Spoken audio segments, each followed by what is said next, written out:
คิดว่าภาพมาพอกับมาเนี่ยคือเก่าพี่น้องเนาะหากเรื่องงานพี่น้องตอนนี้ก็เป็นเวลาเที่ยงคืนที่ข่าวตีหนึ่งพี่น้องเนาะหากเรื่องงาน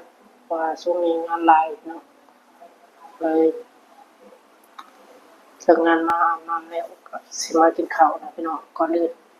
กราบทักทายสบายดีสวัสดีพ่อแม่พี่น้องกันเบิดทุกผู้ทุกคนน้องเนาะทั้งไทยทั้งลาวหรือจะเป็นทั้งต่างประเทศก็ยินดีต้อนรับเข้าสู่ช่องของบ้านเนือนบ้านนาคือเก่าพี่น้องเนาะสิมากินข้าวพี่น้องเอ้ยมื้อนี้ก็เนาะนี่แหละชีวิตแรงงานลาวพี่น้องเอ้ยเนาะบ่ว่าสิได้เงินแต่ละกีบแต่ละบาทมันบ่แม่นเรื่องง่ายๆพี่น้องเนาะนี่พี่น้องกินก้อยพี่น้องก้อยชุบแล้วก็มีมีต้มพี่น้องต้ม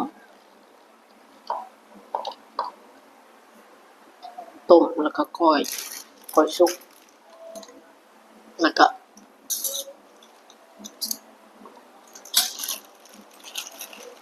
มีข้าวเหนียวเนาะพี่น้องนี่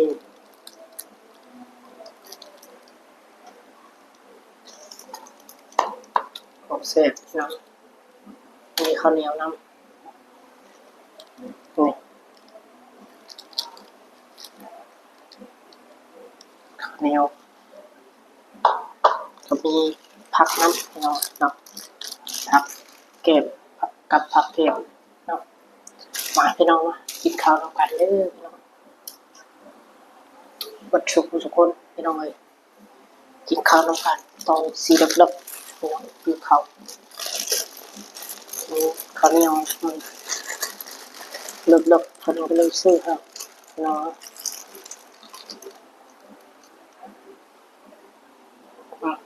พี่น้องคำเล็กให้มา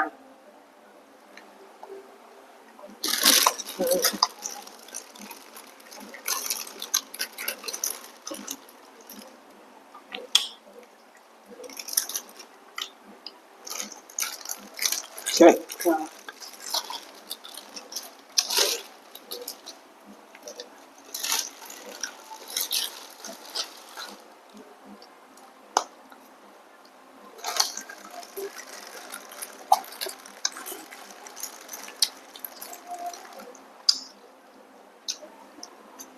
ลองชิมหมูต้ม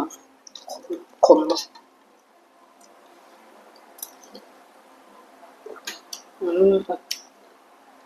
ขม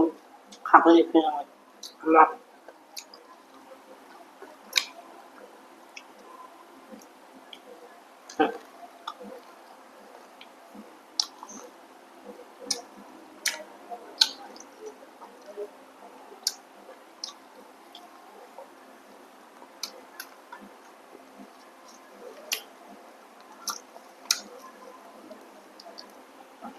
นี่แหละพี่น้องเนาะ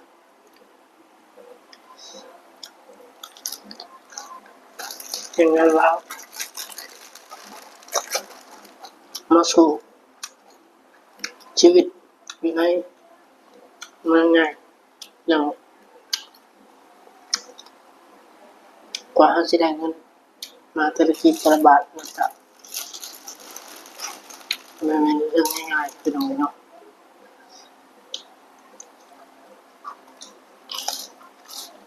เราต้องอดทนสู้พี่น้องเนาะเพื่ออนาคต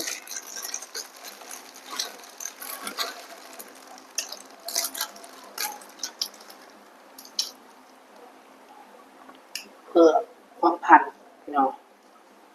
คือหลักๆก็คือบ้านพี่น้องเนาะคือวันรถเกิดชาติอะไรพี่น้องเนาะ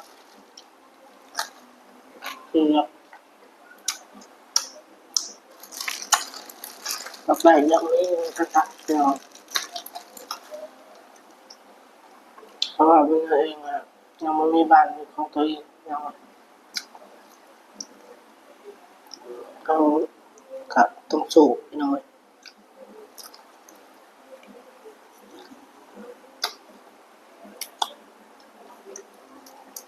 จังได้ครับพี่น้องเป็นกำลังใจให้เด้อพี่น้องเด้อเนาะ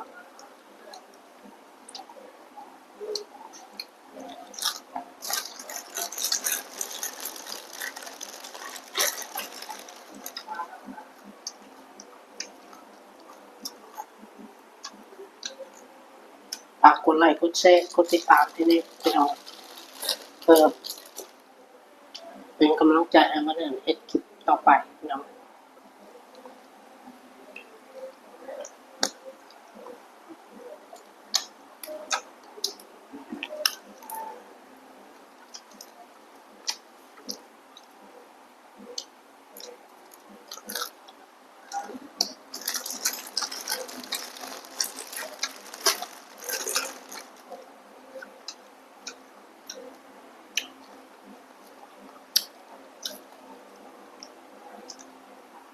พี่เขาให้พี่น้อง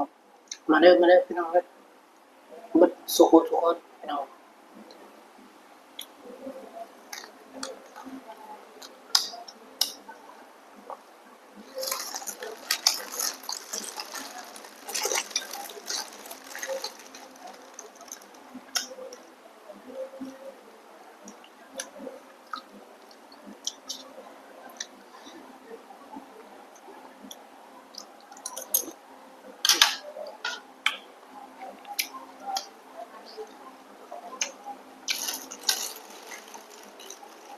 มื้ออื่นก็เฮ็ดเวียกคือเก่าพี่น้องเนาะเพราะว่างานเร่งพี่น้องเนาะคอยเลยบ่ได้หยุด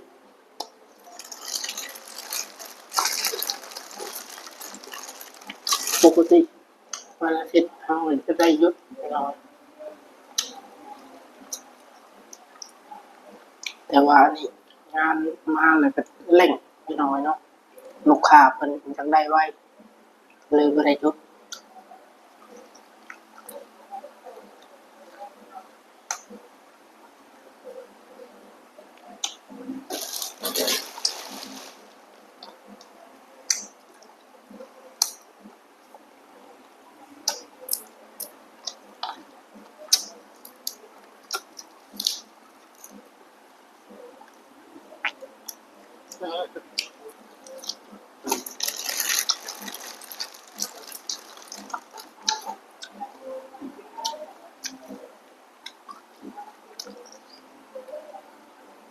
ใช่พี่น้อง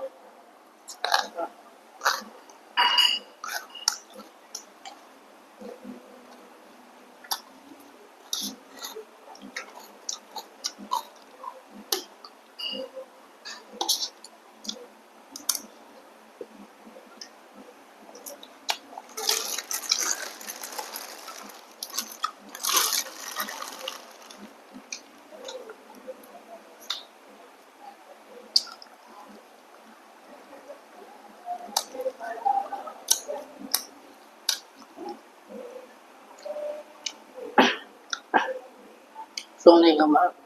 ได้ออกไปถ่ายคลิปทางใดพี่น้อง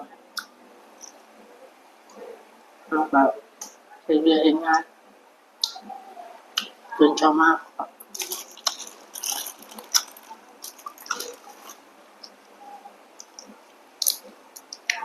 ไปเวียกเลิกเวียกมากค่ะอาบน้ำให้เขาน้อยแมวเมื่อเราก็ทำไร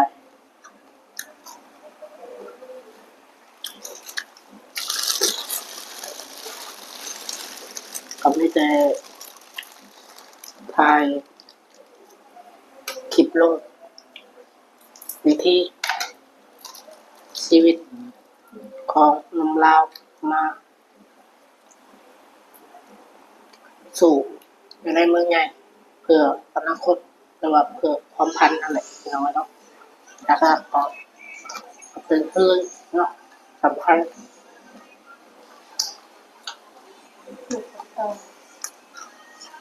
ในเพื่อนแล้วก็วิธีพี่น้องเนาะเป็นของเจ้าของว่าคนลาวอันหลักๆที่ว่าลงมาเฮ็ดเวียกงานอยู่ไทยก็เพื่อสิ่งนี้แหละพี่น้องเนาะบางคนก็ สร้างบ้านบางคนก็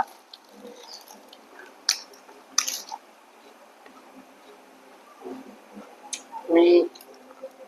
เพื่อนอยู่แต่ว่าลงหาเงินใส่ในครอบในครัวพี่น้องเนาะเพราะว่าเวลางานลงไห้ลงหน้าเขาก็ต้องจำเป็นจะใช้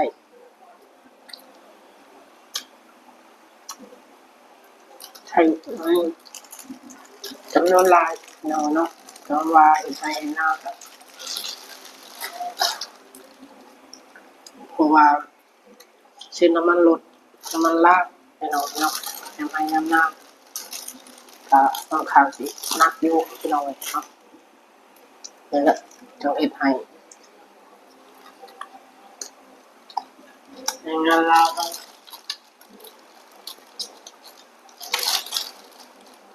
มาสู่พี่น้องเนาะมาสู่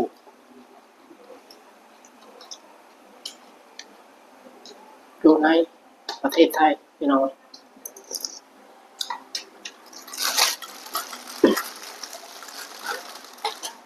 ถ้าบ่มีประเทศไทยก็แน่นอนเลยล่ะพี่น้องเนาะคนลาวเอาจักสิไปหาเงินหาคันทางใดพี่น้องเนาะว่าอยู่ทางบ้านเฮาก็หางานตัวหาเงินค่าแรงมันก็ถูกแล้วก็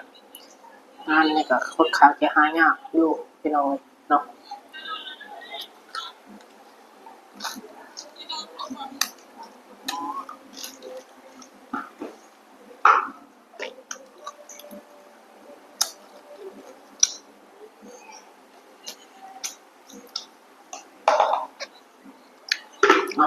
กับมีแต่ว่า